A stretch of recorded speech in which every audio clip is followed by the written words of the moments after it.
step in these arms.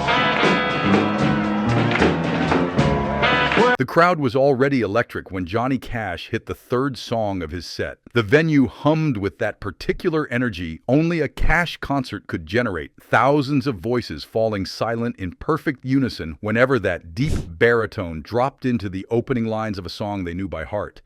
Johnny owned the room the way he always did, not with flash or spectacle, but with something harder to define, a presence that made you lean forward in your seat even when he was standing completely still.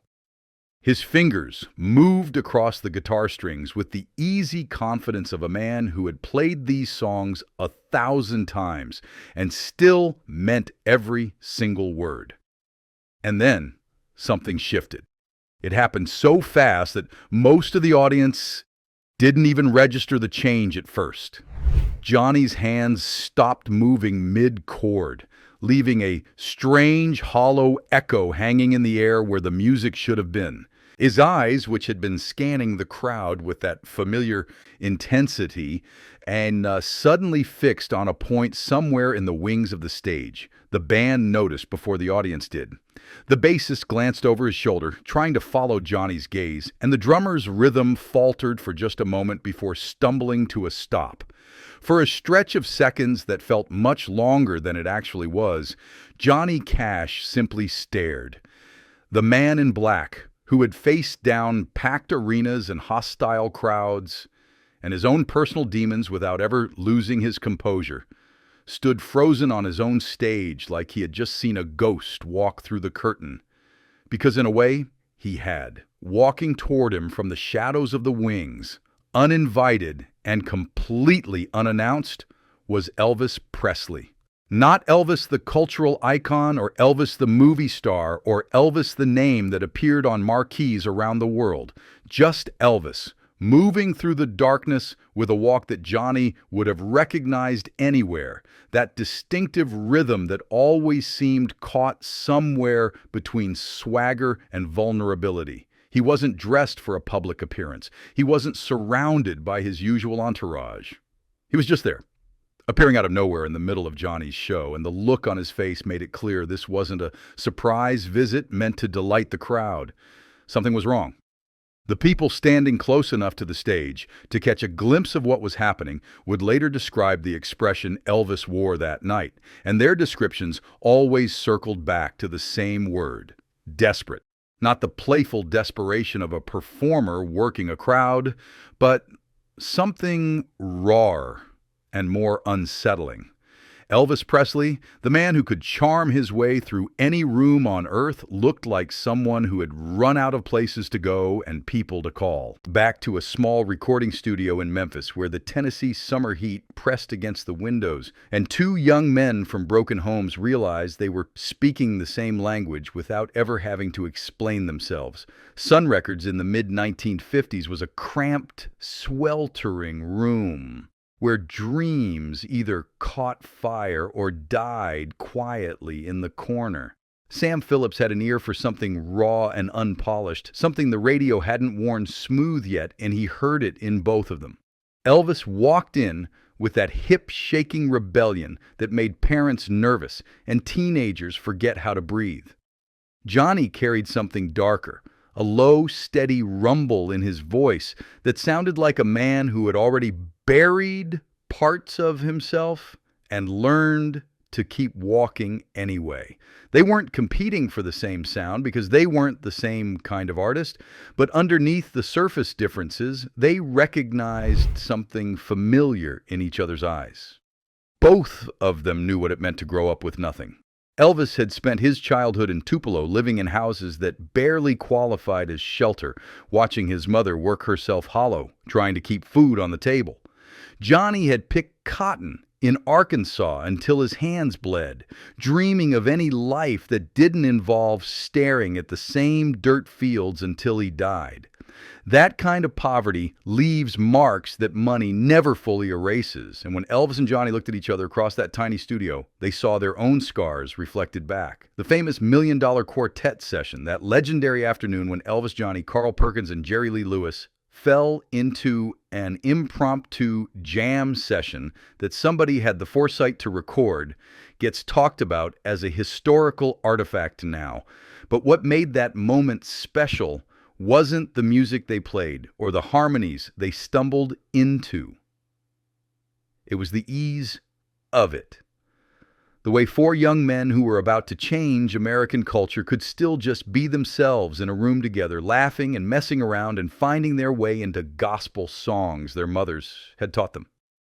Before the fame built walls around each of them, they had this brief window where friendship didn't require negotiation or handlers or carefully scheduled appearances. As the years passed and their careers exploded in different directions, Elvis and Johnny fought remarkably similar battles against remarkably similar demons. Johnny would later speak with brutal honesty about his amphetamine addiction, about the years he spent walking through what he called a living death, destroying his marriage and his health, and nearly everything that mattered. He didn't hide from those stories because he understood that the hiding was part of what almost killed him. Elvis fought the same war in greater silence. The people surrounding him built a fortress of enablement that kept the truth at a comfortable distance, handing him whatever he needed to keep performing, keep touring, keep generating the revenue that everyone around him depended on. Where Johnny had June Carter physically flushing his pills and refusing to let him disappear into the darkness, Elvis had an entourage that smiled and nodded and never once told him he was dying in front of their eyes. But even across that distance, across the different trajectories their lives had taken, something essential remained between them. Johnny never saw Elvis as competition or as the bigger star whose shadow he stood in. He saw his friend from Memphis, the kid who had been just as scared and just as hungry, who understood what it cost to pour yourself into a microphone night after night until there was nothing left. So, when Elvis appeared in the wings of that concert looking like a man who had finally run out of oxygen, Johnny didn't hesitate. He didn't calculate what walking off stage would cost him professionally, or how the audience might react. He simply went to his friend because that's what you do when someone you love shows up bleeding, and the weight of what Elvis carried that night would stay with Johnny for the rest of his life. The silence that fell over the venue when Johnny walked away from the microphone carried a strange, uncomfortable weight. Audiences at a Cash concert expected intensity, even unpredictability, but this was something else entirely. The band stood frozen at their instruments, exchanging confused glances while trying to read a situation none of them had prepared for. The murmuring grew louder as people in the front rows caught glimpses of the figure Johnny was walking toward, and whispered recognition began spreading through the crowd like a current. By the time Johnny reached the wings, Elvis had already stepped further back into the shadows, almost as if the brief visibility had been too much exposure. Up close, away from the stage lights and the audience's hungry stares, Johnny could see what the distance had hidden. His friend looked hollowed out in a way that had nothing to do with physical exhaustion.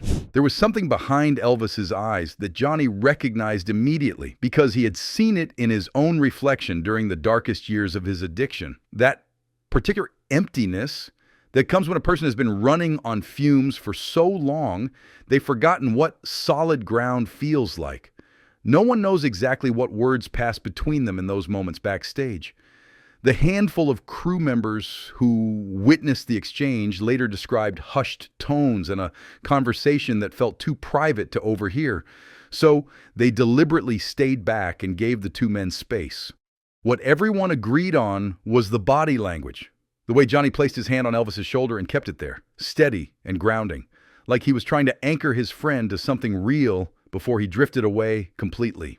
The concert resumed after several long minutes, and Johnny returned to the stage with an apology so brief it barely qualified as an explanation. He picked up his guitar and launched into the next song as if nothing had interrupted the evening, but the people who watched him closely for the rest of that performance saw something different in his presence. His voice still filled the room and his fingers still found the right chords, but his focus had fractured. Part of him was still backstage, still standing with the man who had appeared out of nowhere, carrying a weight that seemed too heavy for one person to hold. What drove Elvis to that particular act of desperation has been the subject of quiet speculation for years. This period of his life was marked by an escalating isolation that even the constant presence of his entourage couldn't mask. The touring schedule had become relentless, a machine that demanded more from him than any human body could sustainably give. The pills that helped him perform were slowly becoming the pills he couldn't function without, and the people around him had grown so dependent on his continued productivity that honest intervention had become almost impossible. Elvis had reached the point where genuine human connection felt like a foreign language he had once spoken fluently but could no longer remember. The friends from before fame had been replaced by employees and hangers-on. The family relationships that might have grounded him had grown complicated and distant, and the women who passed through his life, no matter how much they cared for him, could never fully reach the man hiding behind the performance of being Elvis Presley. Johnny Cash represented something that barely existed in Elvis's world anymore. Here was a man who had known him before the mythology took over, who remembered the hungry kid from Memphis with more clearly than the icon who had replaced him. Johnny had also walked through fire and survived it, which meant he could look at Elvis without judgment or agenda. He wasn't going to lecture or enable or pretend everything was fine. He was simply going to be present, which might have been the rarest gift anyone could offer Elvis at that point in his life. Whatever hope that night carried, whatever lifeline Johnny tried to extend in those backstage moments, it wasn't enough to change the trajectory that had already been set. And when Johnny finally received the news from Memphis years later, the memory of his friend appearing in the wings of that concert became something he would carry like a stone in his chest, a reminder that sometimes love shows up too late to save anyone. In the years that followed that strange night, Johnny Cash rarely spoke about what happened when Elvis appeared uninvited at his concert. When interviewers pressed him about their friendship or asked for colorful anecdotes about the king of rock and roll, Johnny would offer the same polished stories everyone had already heard. Safe memories from the Sun Records days that revealed nothing too personal. But occasionally, in unguarded moments, something heavier would slip through. His voice would drop into a different register, and you could hear the texture of genuine grief underneath the words. Johnny talked about Elvis the way you talk about someone you failed, even when the failure wasn't really yours to own. He spoke about a friend who deserved a different ending, about talent so enormous and so isolating that it became a kind of beautiful prison with no visible doors. What haunted Johnny wasn't the memory of Elvis at his peak, all confidence and charisma, and that voice that could make strangers fall in love. What haunted him was the memory of Elvis in the shadows that night, reaching out across the vast loneliness of his life for someone who might still recognize the person he used to be. The contrast between how these two men met their endings tells you everything about what really destroys people in the spotlight. Johnny Cash died in September 2003, 4 months after losing June Carter, and everyone who knew him understood that her death had simply made him ready to go. But here's what matters about Johnny's final chapter. He spent those last years creating the most brutally honest music of his entire career, sitting alone with his guitar and staring directly into the darkness without flinching. The American Recordings album stripped away everything except truth, and Johnny faced his own mortality with the same unflinching courage he had brought to every other battle in his life. He died as himself, not as a character, not as an industry product, but as John R. Cash, a man who had made his peace with every sin and every scar. Elvis died in August 1977, alone in a bathroom at Graceland, surrounded by people who had stopped seeing him clearly years earlier. He was 42 years old, which means he spent less time on this earth than most people get. And yet, he had been carrying the weight of being Elvis Presley for so long that his body simply couldn't sustain it anymore. The official cause of death pointed to his heart, but everyone who loved him knew the truth was more complicated.